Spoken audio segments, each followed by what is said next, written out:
नमस्कार साथियों, स्वागत है आप सभी का स्टडी IQ पीसीएस चैनल पर। मेरा नाम है अभिषेक और आज बिहार की खबर में हम डिस्कस करने वाले हैं दो करंट अफेयर्स की इंफॉर्मेशन। पहला जो टॉपिक है वो आप देख पा रहे होंगे, लिखा है Bihar postal circle on Ratan Tata and the second topic written is Bihar by elections 2024 के उपचुनाव।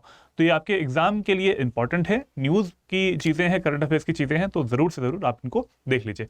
चलिए स्टार्ट करते हैं आज का टॉपिक, लेकिन टॉपिक स्टार्ट करने से पहले बात कर लेते हैं सेल की। सेल का नाम है मेगा फेस्टिवल सेल और इस सेल के अंदर हम आपको देने वाले हैं मैक्सिमम डिस्काउंट मिलेगा आपको जो भी कोर्स आप परचेज करते हैं स्टडी IQ पीसीएस की वेबसाइट से।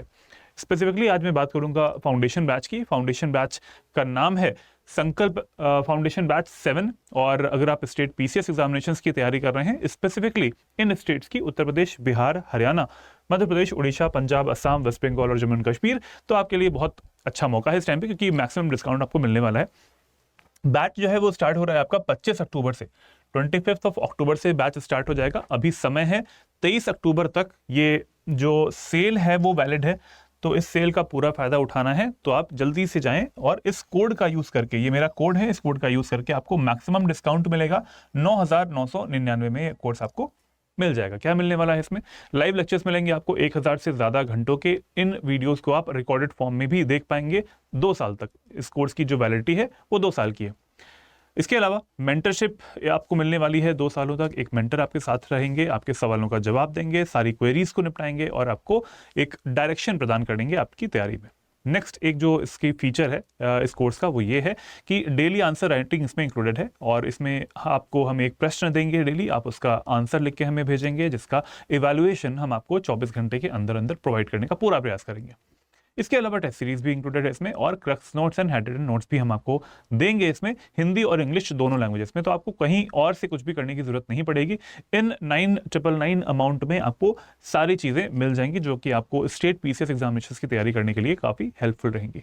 चलिए सोचिएगा, डिसाइड कर लीजिएगा और अभी 23 तारीख तक का मौका है आपके पास इस कोर्स का, इस जो सेल आई है मेगा फेस्टिवल सेल, इसका फायदा उठाने का। अमाउंट है 9,999 by the code AKS live. चलिए आज का टॉपिक स्टार्ट करते हैं। इससे पहले स्टार्ट करने से पहले और भी कुछ चीज़ें हैं, वो है कि अगर क्रैश कोर्स लेना चाहते हैं स्टेट पीसीएस एग्जामिनेशंस के लिए तो बीपीएससी का 70th बीपीएससी का क्रैश कोर्स है लक्ष्य बैच 8, इसमें भी आप एडमिशन ले सकते हैं। अभी भी समय है, 3,499 में कोर्स मिल जाएगा। AKS लाइव कोड लगाना है, ठीक है। बैच स्टार्ट हो जाएगा आपका 22 अक्टूबर से, तो अभी आप ले सकते हैं इसको, ठीक है। ये भी यूपी पीसीएस का भी क्रैश कोर्स स्टार्ट किया गया है स्टडी IQ पीसीएस द्वारा। इसमें भी मेगा फेस्टिवल सेल में आपको मैक्सिमम डिस्काउंट मिलेगा। 3499 में ये कोर्स मिल जाएगा। AKS लाइव कोड का यूज कर सकते हैं आप लोग, ठीक है। चलो स्टार्ट करते हैं आज का टॉपिक अभी। एंड द टॉपिक सेज, क्योंकि न्यूज में ये आर्टिकल भी आया हुआ था कि Bihar postal cover tracks industrialist and philanthropist Ratan Tatas vision and mission, ठीक है। मतलब ये जो रतन टाटा हैं उनका जो भी विजन रहा है आज तक पूरे जीवन काल के दौरान में, और उनका जो मिशन रहा है रिगार्डिंग द चाहे वो टाटा नैनो उन्होंने यूज़ किया निकाला हो ऐसा, या फिर इसके अलावा उन्होंने टाटा स्टील बनाया हो, ये सारी जितनी भी चीज़ें उन्होंने अपनी लाइफ भर में करी थी और उनको आगे भी ले गए थे। तो ये पर्पस था कि इनके लिए to the special cover release the programme. ये प्रोग्राम ऑर्गेनाइज किसने किया था? बिहार सर्कल के chief post master general CPMG, नाम क्या है इनका? अनिल कुमार, ठीक है। बिहार सर्कल के चीफ पोस्ट मास्टर जनरल हैं, इनका नाम है अनिल कुमार। इन्होंने ही, ये पर्सन आपको दिखाई दे रहे हैं, ही इज अनिल कुमार, जो थर्ड पर्सन है यहाँ से राइट से। तो इन्होंने ही इस चीज को ऑर्गेनाइज किया था। और क्यों किया था? कमेमोरेट करने के लिए, बिकॉज ये बहुत ही बड़ा एक लॉस है पूरे इंडिया के लिए, ना ही सिर्फ बिहार के लिए, मतलब पूरे इंडिया के लिए ही लॉस है कि रतन टाटा जी जो कि एक सिंबल की तरीके से थे, इंडस्ट्रियलिस्ट थे, उनकी डेथ हो गई है। रतन टाटा पर बिहार पोस्टल सर्कल ने एक कवर पेज निकाला हुआ है, as you can see here, इस तरीके की फोटो है, ठीक है। और ये सर्कल जो प्रीलिम्स के एग्जाम के लिए इंपॉर्टेंट है वो ये है कि चीफ पोस्ट मास्टर जनरल जो है बिहार के, वो कौन है? अनिल कुमार नाम है इनका। थर्ड जो है यहाँ से आपको दिखाई दे रहे हैं, ये इन्हीं के बारे में जानते हैं कि क्या चीजें हैं इसमें, क्यों न्यूज में रहता है। पहला जो पॉइंट है यहाँ पर आप देख पा रहे होंगे, पॉइंट लिखा हुआ है, यह कवर उद्योग, परोपकार और राष्ट्रीय विकास में उनके योगदान को याद करता है। ये जो कवर निकाला गया है बिहार का जो पोस्ट मास्टर जनरल है उन्होंने निकाला हुआ है, it commemorates his contributions, his मतलब रतन टाटा जी उनकी कॉन्ट्रीब्यूशंस को to industry, philanthropy and national development. Philanthropy होता है मतलब परोपकार, ठीक है, जैसे डोनेशंस करते थे वो काफ़ी, और राष्ट्रीय विकास, नेशनल डेवलपमेंट में भी उन्होंने बहुत सारा योगदान दिया है। तो पहला पॉइंट ये हो गया। सेकंड पॉइंट है यहाँ पे कि उनके दूरदर्शी नेतृत्व और सामाजिक कल्याण के प्रति प्रतिबद्धता ने देश भर में लाखों लोगों को प्रेरित भी किया है।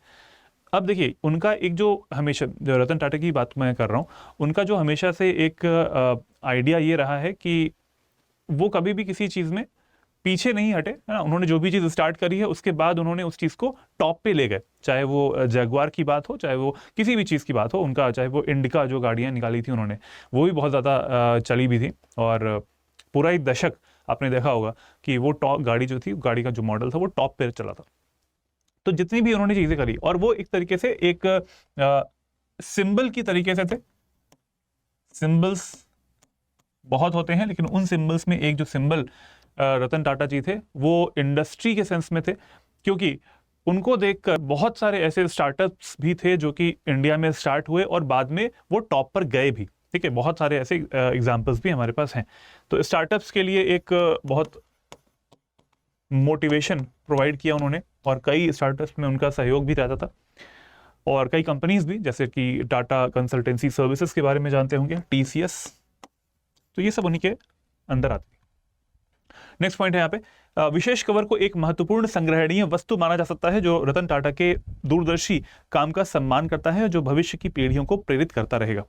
मतलब इसका पर्पस क्या है, जो कमेमोरेटिव एक नोट निकाला हुआ है, जो कवर निकाला हुआ है, इसका पर्पस क्या है? एक तरीके से ये कलेक्टर्स आइटम बन सकता है, और ये हमेशा से आगे आने वाले समय में हमेशा यही ये शो करता रहेगा कि इनका उन्होंने किस तरीके से भारत की जो आने वाली जो पीढ़ियां हैं उनको अभी तक किया था, प्रमोट किया था, उनको सहारा भी दिया था, और इसके बाद फ्यूचर में भी किस तरह से वो भविष्य में भी उनको प्रेरित करते रहेंगे। अब जानते हैं कि इसमें है क्या। ये है कवर फोटो इसकी, जो निकाला गया है, अभी प्रमोट किया गया।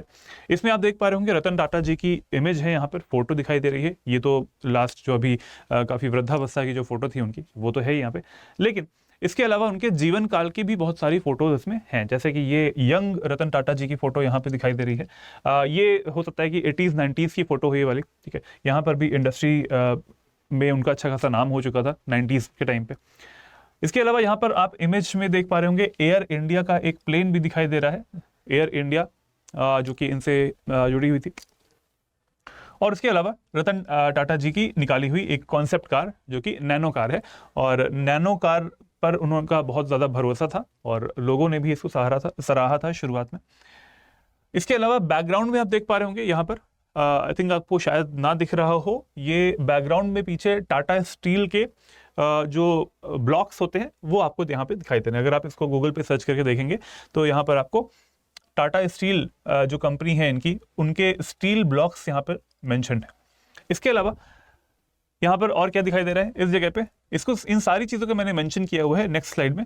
तो ये वैसे स्लाइड है, ये जो कवर फोटो है इसको निकाला गया था, इसमें क्या क्या चीज़ें हैं मैंने बताया आपको। यहाँ पर इनकी डेट भी लिखा हुआ है, 10/10/2024 को ये जो कवर फोटो है वो निकाली गई है, क्योंकि 9 अक्टूबर को इनकी डेथ हुई थी, रतन टाटा की डेथ हुई थी, और 10 अक्टूबर को इस चीज़ को, इस जो कवर पेज है इसको निकाला गया था, ठीक है। इसके बारे में भी मैं नेक्स्ट स्लाइड पे बताता हूँ आपको ये क्या चीज़ है।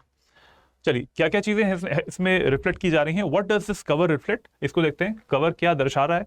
पहला है कि इसमें rolled steel denotes Tata steel company, जो मैंने बताया आपको, रोल्ड स्टील के ब्लॉक्स दिखाई दे रहे हैं पीछे की तरफ, तो वो क्या दिखा रहे हैं, टाटा स्टील कंपनी, जो कि रतन टाटा के अंदर ही आती थी। नेक्स्ट पॉइंट है यहाँ पे रतन टाटा के जीवन के चरणों का रेखा चित्र वहां पे मेंशन है। इट मींस उनके लाइफ की कुछ फेजेस हैं जो कि मैंने आपको फोटो के तौर पर दिखाए, जैसे यंग रतन टाटा जी हैं, और ओल्ड एज में या फिर 90s के टाइम में जब वो एक इंडस्ट्री में अच्छा खासा नाम हो चुका था उनका, तो उनकी वो भी इमेज यहाँ पे मेंशन है। इसके अलावा जो पिक्चर है एयर इंडिया के और प्लेन की है, और साथ साथ टाटा नैनो कार की भी है। क्लियर, ये मैंने बता दिया आपको। Next is stamp commemorating the centenary year of industrial city Jamshedpur Jharkhand in 2020। तो 2020 में ये निकाला गया था, 2020 में इस चीज को निकाला गया था, एंड द ईयर इज 2020, ठीक है। 2020 में इसको निकाला था। क्या है ये? 2020 में औद्योगिक शहर जमशेदपुर झारखंड के शताब्दी वर्ष 2020 में शताब्दी वर्ष हुआ था, मतलब 1920 में इसको स्टैब्लिश किया गया था, उपलक्ष्य में एक डाक टिकट जनरेट किया गया था, डाक टिकट। ठीक है, ये भी यहाँ पे मेंशन्ड है, इस कवर फोटो में ये भी मेंशन्ड है। The back of this special cover carries a brief biography of Ratan Tata. मतलब ये जो कवर पेज हो गया, इसके पीछे की तरफ, इसके बैक साइड पे क्या है, विशेष कवर के पीछे रतन टाटा की एक संक्षिप्त जीवनी है और उनके दादाजी जो जिनका नाम था JRD टाटा, इनके बारे में बताया गया है। टाटा ने 15 अक्टूबर 1932 को, ठीक है, जो JRD टाटा है उन्होंने 15 अक्टूबर 1932 को मुंबई से कराची तक भारत में पहली वाणिज्यिक हवाई मेल सेवा उड़ाकर इतिहास रचा था। तो ऐसा भी पूछ सकते हैं आपसे। देखो ये सारी चीजें करंट अफेयर्स में है। प्रीलिम्स में आप जानते हो कि अगर चीजें टफ करनी होंगी तो फैक्चुअल इन्फॉर्मेशन को एग्जामिनर पूछ सकते हैं। तो यहाँ पर ये तो बहुत ही पुराना डेटा है वैसे, इसके बारे में मतलब बताया गया है। JRD टाटा ने 15 अक्टूबर 1932 को मुंबई से कराची, सोचिए कितना उस समय पे मुंबई से कराची के लिए वाणिज्यिक जो हवाई मेल सेवा है वो उड़ाई थी। बहुत बड़ी बात थी उस टाइम पे 1932 में। तो ये सारी चीजें मेंशन करता है, ये जो कवर बनाया गया है ये चीजें रिफ्लेक्ट करता है। फ्रंट में ये वाली चीजें हैं, बैक साइड में क्या है, ये वाला चीजें जो इनके नोट्स है, रतन टाटा जी की जो ब्रीफ बायोग्राफी है वो चीज मेंशन है। नेक्स्ट आप जानते हैं कि रतन टाटा जी के बारे में, इनका नाम है रतन नवल टाटा। नवल इनके पिताजी का नाम है, Naval Tata. You can see here birth इनका हुआ था 28 दिसंबर 1937 को और इनकी डेथ हुई थी 9 अक्टूबर 2024 को 86 वर्ष की उम्र में। ठीक है, ये सारी चीजें देख लीजिएगा, क्या क्या चीजें हैं सब याद भी कर लीजिएगा। 28 दिसंबर 1937 को जन्म हुआ था और 2024 में मृत्यु हुई है 9 अक्टूबर को 86 वर्ष की उम्र में। ऐसा भी पूछ सकते हैं आपसे कि कितने वर्ष की उम्र में इनका निधन हुआ है। पर्सनालिटीज के क्वेश्चंस आते हैं, आप जानते होंगे, और इस बार रतन टाटा जी की पर्सनालिटी के ऊपर तो डेफिनेटली क्वेश्चन आने की पूरी संभावना है, बिकॉज इनका एक बहुत बड़ा एक रोल था इंडस्ट्री में और इंडिया में भी, वर्ल्ड लेवल पे भी। नवल टाटा और सोनी टाटा इनके पिता और माता का नाम है रिस्पेक्टिवली। प्रीडिसेसर कौन है इनके, पूर्ववर्ती कौन है इस इंडस्ट्री में, टाटा जो इंडस्ट्री रही है उसमें इनके जो प्रीडिसेसर रहे हैं, पूर्ववर्ती रहे हैं, उनका नाम है JRD Tata. And what is the full form of JRD Tata का नाम का? It is Jehangir Ratanji Dadabhoy Tata. Full form ये है इनका, जहांगीर रतन जी दादाभाई टाटा, JRD टाटा। इन्हें अवार्ड्स कौन कौन से मिल चुके थे रतन टाटा जी को? इन्हें अवार्ड्स मिल चुके थे पद्म भूषण और पद्म विभूषण। इन्हें पद्म श्री नहीं मिला है और इन्हें जो सबसे इंपॉर्टेंट भारत रत्न वो भी नहीं मिला है। इंपॉर्टेंट क्या बोल सकते हैं, इंपॉर्टेंट तो सारे ही होते हैं, लेकिन जो हाईएस्ट सिविलियन अवार्ड है भारत रत्न वो नहीं मिला है। ठीक है, ऐसा पूछ सकते हैं आपसे कि क्या उन्हें ये भी मिला हुआ है। तो भारत रत्न की डिमांड की जा रही है इस टाइम पे, डिमांड की जा रही है इस टाइम पे, लेकिन अभी इन्हें मिला नहीं था। ऐसा हो सकता है कि पॉस्थुमसली दे दिया जाए फ्यूचर में। आप करंट अफेयर्स में शायद मैं ही आपके लिए लेकर आऊं कि इन्हें भारत रत्न भी मिल चुका है, क्योंकि कई स्टेट गवर्नमेंट्स हैं जिन्होंने इसके बारे में ज्ञापन भी दिया है कि हाँ इन्हें मिलना चाहिए, भारत रत्न मिलना चाहिए। तो पद्म भूषण मिला है 2000 में, पद्म विभूषण मिला है इन्हें 2008 में। पद्म भूषण क्या होता है, पद्म विभूषण क्या होता है, इनके बारे में जान लेते हैं। पद्म जितने अवार्ड्स होते हैं वो सारे क्या है, सेकंड, थर्ड एंड फोर्थ। ठीक है, ये 3 ऑर्डर होता है इनका। सबसे पहला जो है it is the Bharat Ratna, is the highest civilian award. First number पे आता है भारत रत्न। ठीक है, सेकंड नंबर पे कौन सा आता है हमारा, पद्म विभूषण, भारत में दूसरा सर्वोच्च नागरिक सम्मान। ठीक है, सेकंड हाईएस्ट सिविलियन अवार्ड आता है इन इंडिया, पद्म विभूषण। तो ये हो गया हमारा सेकंड पे। थर्ड नंबर पे कौन सा आता है, थर्ड नंबर पे आता है Padma Bhushan. Padma Bhushan third highest civilian award है, पद्म भूषण। फोर्थ कौन सा है, पद्मश्री। ठीक है, फोर्थ इज पद्मश्री, पद्मश्री, ये है फोर्थ हाईएस्ट सिविलियन अवार्ड। तो आज हमने इस करंट अफेयर्स की न्यूज़ में हमने ये देखा कि जो कवर पेज जो कमेमोरेट किया गया है, जो जारी भी किया गया है, उसमें क्या क्या चीज़ें हैं, क्या वो मेंशन करता है, क्या क्या इन्फॉर्मेशन दी गई हैं, उसके फ्रंट में क्या है, उसके बैक में क्या है, और हमने जाना कि रतन टाटा जी के जीवन में जो भी मेन चीज़ थी उनके बारे में हमने आज इसके बारे में देख लिया। नेक्स्ट जो न्यूज़ है वो कौन सी है, वो है बाई इलेक्शंस की। बिहार में बाई इलेक्शंस 2024 में होने वाले हैं कुछ समय में। क्या होते हैं बाई इलेक्शंस और क्यों ये न्यूज़ में है, इसके बारे में जान लेते हैं। यहाँ पे आप देख पा रहे हैं why it is in the news. पिछले लोकसभा चुनाव, जो कि अभी 2024 का जो लोकसभा चुनाव हुआ था, 2024 के लोकसभा चुनाव की बात की जा रही है, के बाद खाली हुई बिहार की 4 विधानसभा सीटों पर 13 जो नवंबर को चुनाव होंगे और उसके जो नतीजे हैं वो 23 नवंबर को घोषित किए जाएंगे। तो ये सीट्स कहाँ से आई? होता ऐसा है कि देखिए चुनाव हुआ है और जो पर्सन्स पहले यहाँ पर थे मतलब विधानसभा में थे, बिहार विधानसभा में थे, वही कैंडिडेट्स लड़े थे लोकसभा के लिए। ठीक है, लोकसभा एक सेंट्रल गवर्नमेंट वाला जो पार्ट बन जाता है और ये जो केंद्रीय वाला पार्ट होता है ये राज्य की बात हो रही है। तो यहाँ स्टेट लेजिस्लेचर मतलब विधानसभा में जो सिटिंग कुछ ऐसे विधायक थे जो कि खड़े हुए थे लोकसभा चुनाव के लिए और वो जीत भी गए थे। तो जब जीत जाएंगे तो उन्हें शिफ्ट होना पड़ेगा लोकसभा के लिए, विधानसभा से लोकसभा के लिए। ठीक है, मतलब स्टेट लेजिस्लेचर से वो जाएंगे पार्लियामेंट में। तो जब यहां से वो शिफ्ट हो जाएंगे तो स्टेट लेजिस्लेचर में वेकेंट हो जाएंगी सीट्स। तो जो उन वैकेंसी के लिए, उन वेकेंट सीट्स के लिए यहां पर बाई इलेक्शंस हुए, बाई इलेक्शंस हुए। क्लियर है? तो ये होते हैं बाई इलेक्शंस। अब जानते हैं इनके बारे में कि कौन कौन सी सीट्स पर ऐसा हुआ था। Here you can see जिन 4 सीटों पर उपचुनाव होने हैं उनमें से कैमूर जो कि सारे बिहार में ही पड़ रहे हैं, कैमूर की रामगढ़ सीट है, भोजपुर की तरारी और गया जिले की 2 विधानसभा सीटें, इमामगंज और बेलागंज शामिल हैं। ठीक है, ये बहुत ही ज्यादा पॉलिटिकल वैसे हो जाएगा पॉइंट, लेकिन यहाँ पर मेंशन पता होना चाहिए आपको कि कौन कौन सी जगह पे होने वाला है। अगर आप यहाँ से बिलोंग करते हैं तो डेफिनेटली आपको वोट करने जाना चाहिए।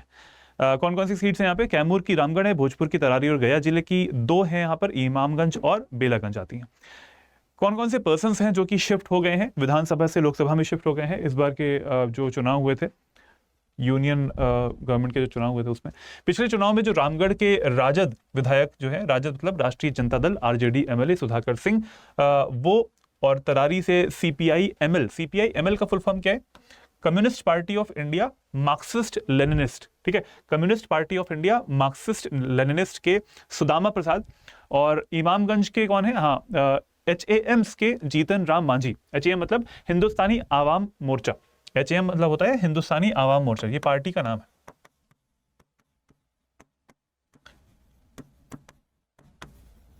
हिंदुस्तानी आवाम मोर्चा आप जानते भी होंगे, बिहार के साथी सब जानते हैं जीतनराम मांझी जी को। And Surendra Prasad Yadav from Belaganj. तो इन्हें ये शिफ्ट हुए हैं विधानसभा से कहां पे? लोकसभा में, बिकॉज ये जीत चुके हैं। अब यहाँ पे वैकेंसी आ चुकी है।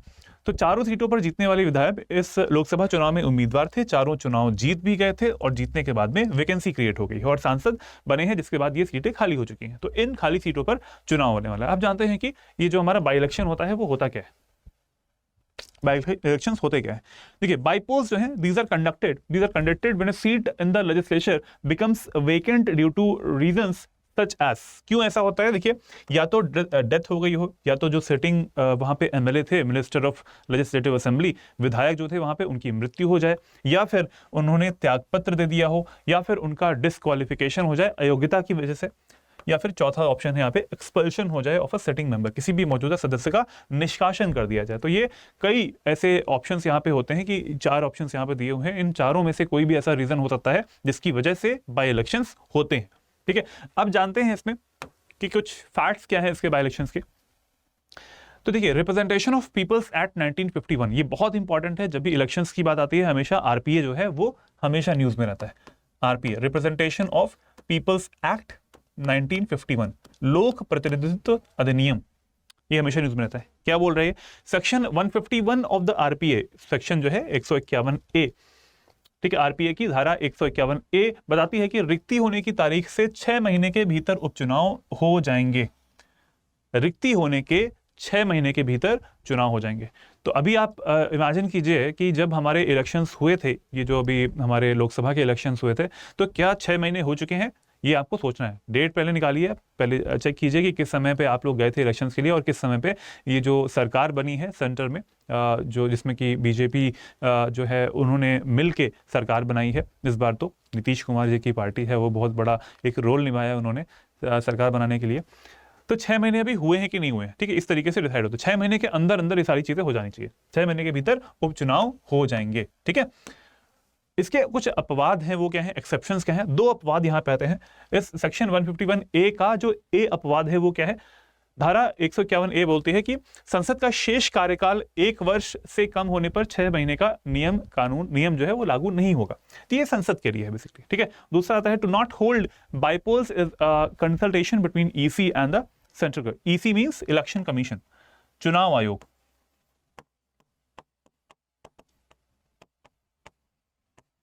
इलेक्शन कमीशन तो उपचुनाव ना कराना चुनाव आयोग और केंद्र सरकार के बीच एक परामर्श है जो 6 महीने के भीतर इसे आयोजित करने में कठिनाई को प्रमाणित करता है। ऐसे मान लीजिए कि हो सकता है कि कोई कठिनाई हो या फिर कोई इंटरनेशनल प्रेशर आ रहा हो या फिर कोई वॉर जैसी कंडीशंस आ रही हो, तो ऐसी कंडीशंस में जरूरी नहीं है कि बाई इलेक्शंस करवाए जाए, ठीक है। तो ये सारी चीजें कहाँ पे मेंशन है? आरपीए में मेंशन है, रिप्रेजेंटेशन ऑफ पीपल्स एक्ट 1951 में। तो बात करी हमने आज रतन टाटा जी के बारे में, और आज हमने बात करी बाई इलेक्शंस के बारे में जो कि होने वाले हैं 13 नवंबर को होंगे और 23 नवंबर को रिजल्ट आएगा। अगर आपके इलाके में होने वाला है तो प्लीज जाइएगा, जरूर से वोट करिएगा। आज का एक क्वेश्चन भी बाई इलेक्शंस पर ही है। इस क्वेश्चन का आंसर आपको देना है कमेंट बॉक्स में। And the question says which of the statements given below are not correct. इसमें कौन सा सही नहीं है? पहला स्टेटमेंट है उपचुनाव के संबंध में अधिसूचना चुनाव आयोग द्वारा जारी की जाती है, और सेकंड स्टेटमेंट है यहाँ पे उपचुनाव की प्रक्रिया संविधान में उल्लिखित है। इसमें सही विकल्प चुनना है, केवल एक, केवल दो, एक और दो दोनों, या फिर इनमें से कोई भी नहीं। तो इनमें से आपको जो सही ऑप्शन होगा उसको चूज करना है और चूज करके अपने कमेंट बॉक्स में आंसर करना है, ठीक है। सभी लोग कमेंट बॉक्स में आंसर करेंगे। पूरा वीडियो आपको देखना पड़ेगा, पूरा वीडियो देखा कीजिए जिससे कि आपको पूरी इन्फॉर्मेशन मिल पाएगी। और अगर आपको इस वीडियो का PDF मेरे आपको चाहिए होगा तो मेरे टेलीग्राम चैनल पर जाना है आपको, learn and grow with Abhishek. Just go to this Telegram channel learn and grow with Abhishek, और यहां से जाके आप इस वीडियो का जो PDF है वो आपको मिल पाएगा। इसके अलावा डिस्कशन ग्रुप भी है, discuss and grow with Abhishek, और ईमेल आईडी है abhishek.singh@studyIQ.com। यहां से भी आप मुझसे कनेक्ट हो सकते हैं, QR कोड को स्कैनिंग भी कर सकते हैं। चलिए मिलते हैं अगले वीडियो में। बिहार की खबर की सीरीज जो है वो एक पूरा आप StudyIQ पे देख सकते हैं, बहुत सारे इसमें वीडियोस आ चुके हैं। नेक्स्ट वीडियो भी आएगा, कल ही आएगा। मिलते हैं कल, तब तक के लिए जय हिंद, जय भारत, बाय बाय।